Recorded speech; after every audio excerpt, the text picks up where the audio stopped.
The Sengoku period in Japan, which lasted from the late 15th century until the early 17th century, was a period of intense civil war, marked by constant militaristic fighting and political upheaval.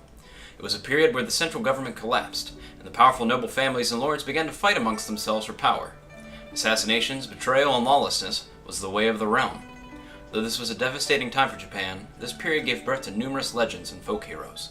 The most famous of these heroes is arguably Musashi Miyamoto, who is often considered the world's greatest swordsman. Miyamoto is a famous figure, as he not only exemplified that period of history, but also the cultural idea and archetype of the samurai. Musashi Miyamoto is an interesting figure because he was a real individual, yet his story is also steeped in myth.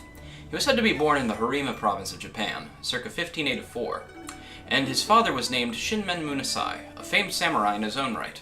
Under the previous rulers of unified Japan, the Ashikaga shogunate, Munasai was named a swordsman unrivaled under the sun. Musashi was raised in a nearby monastery by his uncle, as his father was exiled due to a duel that went awry. Here he was trained to use the dual sword, or bokken, and the jit, a form of baton. At a young age, he was also stricken with eczema, which greatly altered his appearance, yet gave him a very distinctive look. Musashi, at a young age of 13, fought in his first duel against a full-grown man and trained samurai, and won handily. After this fight, he proceeded to go on his Mushashugyo, or warrior's pilgrimage, where he traveled the country as a ronin, or a samurai without a master, in order to engage in more duels and hone his skills as a warrior.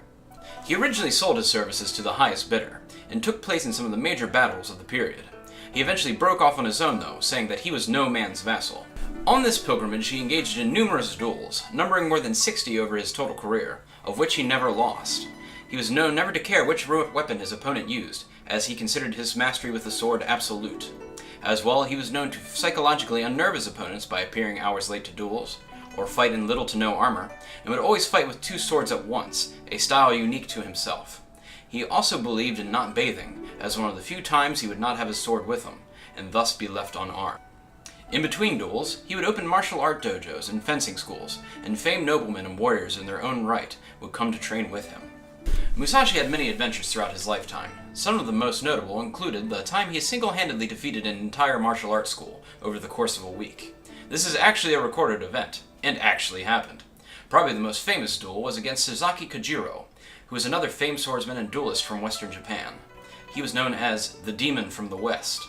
Their duel took place on a secluded island, and Musashi was said to have won the duel by appearing late, around dusk, and timing the duel so that the sun would consistently be in Kojiro's eyes. Another strange fact about this duel was that Miyamoto used a plank of wood that he used as an oar to reach the island as his weapon during the duel, and even with this ungainly weapon, he was able to beat his opponent. Musashi's dueling portrays the turbulence and violence of the times, as many of his duels were engineered by other noblemen to help eliminate a competition's champion and gain political advantage.